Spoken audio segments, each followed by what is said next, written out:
आज मैं शहजादी के लिए मच्छरदानी लाया। काके को पक्के के साथ सूखने पाया। शहजादी की टांगों में कड़ोल था। मेरा मोटरसाइकिल शहजादी ने आज खूब नसा। मेरा नाम शकील है और मैं ढेर से गत्ते चुनता रहता हूँ। अल्हम्दुलिल्लाह आज मैं शहजादी के लिए और अपने काके के लिए एक मच्छरदानी था लाया। मच्छरदानी को जोड़ना मेरे लिए बहुत मुश्किल हो रहा था, इसलिए मैं बार बार शहजादी को आवाजें लगा रहा था। थोड़ी देर मच्छरदानी के साथ सिर खपाई की।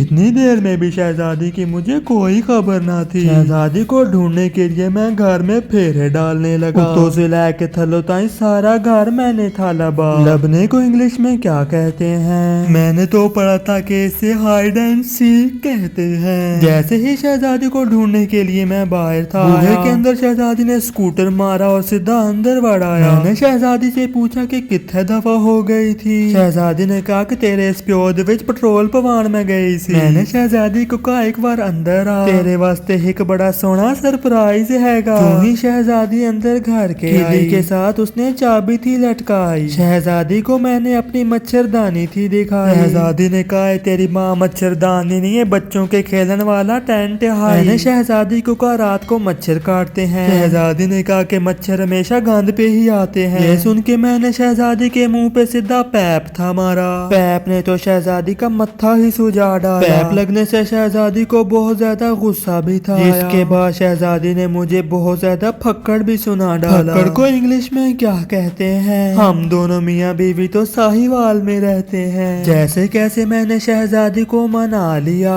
मच्छरदानी जोड़ने के लिए अपने साथ ही बैठा लिया। शहजादी और मैं दोनों मच्छरदानी को जोड़ने लगे। हमारे प्यार को इतनी ही देर में नजर लग गई। शहजादी ने जोर जोर से लत्ते मारी और चीख के रोने लग गई। मैंने शहजादी से पूछा कि तेनू की हो गया? शहजादी ने लत उठाई और बोला कि मैनू लत्ता च कड़ूल पै गया। मुझे लगा इसे दंदल है इसलिए मैंने जूती सुंघाई। शहजादी ने कहा वे कंजरा मेरी नाड़ ते नाड़ चाड़े आई। शहजादी की तलियां मल ली और उसका मैंने कड़ोल ठीक किया। वही कड़ोल निकला। शहजादी ने सुख का साथ आ दिया। मैंने शहजादी से कहा कि बह मेरे नाल मच्छरदानी तू बनवा। शहजादी ने कहा मेरे ता गोडियां च दर्द होंदी है, तू सिर खसमा दा खा। काके को शहजादी ने सुकने था पाया। ये सुन के मुझे तो बिल्कुल भी समझ में ना आया। शहजादी कमरे में बढ़ी तो उसके पीछे पीछे मैं भी दौड़ आया। जो ही मैं अपने कमरे के अंदर बढ़ा और मैंने अपने काके को पक्के के साथ लमकता हुआ पाया। पक्का बंद किया और शहजादी कमरे में जाके खड़ी हो गई। मैंने ये जैसे ही मामला सारा देखा मेरी तो रातों की नींद उड़ गई। फटोफट बेड पे चढ़ के मैंने काके को नीचे था लाया। नीचे ला के काके को फौरन मैंने अपने गल नाल था लाया। शहजादी को इतना सब कुछ देख के भी जरा तरस ना आया। गुस्से में मैंने शहजादी को बुझा था दिया। शहजादी ने अपना लित्तर उठाया और सीधा मेरे थुन के सपुर्द था किया। काके को मैंने बिस्तर पे लम्मा पाया और रूम से बाहर आ गया। मच्छरदानी का जो काम रहता था उसे फिर भी पूरा ना कर पाया। शहजादी को मैंने कहा कि आओ मेरी मदद तो करो। शहजादी ने कहा मैं ते नहान चली, अपना काम खुद चा करो। मैंने शहजादी से कहा कि तुमने सर पे शापर क्यों है बांधा? शहजादी ने कहा कि प्रोटेक्शन जरूरी है, नहीं तो मेरी अक्ल च पानी है वड़ जाता। मैंने शहजादी को कहा कि तेरा धूर फिटे मुंह। शहजादी ने फुल जोर के साथ मेरे मुंह पे मारा शैम्पू। थोड़ी से शहजादी ने साथ गालियां भी थी दी। मैंने गालियों को इग्नोर किया क्योंकि मेरे बोल पे बहुत जोर से लगी थी। इतनी सारी बातें सुना के शहजादी वहाँ से दफरैट हो गई। शाम को सो के जब उठा तो मेरी बॉडी भी रिलैक्स हो गई। मैंने छुप के देखा तो शहजादी किचन में खड़ी होकर जुए निकाल रही थी। मौके का फायदा उठाते हुए मैंने शहजादी को डराने की कोशिश की। शहजादी ज्यादा डर गई और उसका मत्था सीधा कद में जाके बचा। मत्थे की तो खैर है, शुक्र है उसका नाक था बचा। शहजादी ने फिर से मुझे सुनाया और मैं वहाँ से निकल गया। वहाँ से मैं निकला और सीधा कमरे की लैट्रीन में बढ़ गया। लैट्रीन से निकला तो शहजादी कमरे में भी जुए निकाल रही। शहजादी ने फिर बातें सुनाई क्योंकि बहुत ज्यादा मुशक आ रही थी। इतनी ज्यादा मुशक थी कि शहजादी को तो उबा किया। शहजादी ने मुझे कहा कि तो दफा होवन मेरी तनासा दे वाल भी सड़ गए। इंग्लिश वाली गालियां सुना के शहजादी ने मुझे वहाँ से दफा कर दिया। मैंने फिर जवाब नहीं दिया और उसे बाय बाय कर दिया। बंदा तो ही चंगा है जिन्हें सब्सक्राइब कर दिया।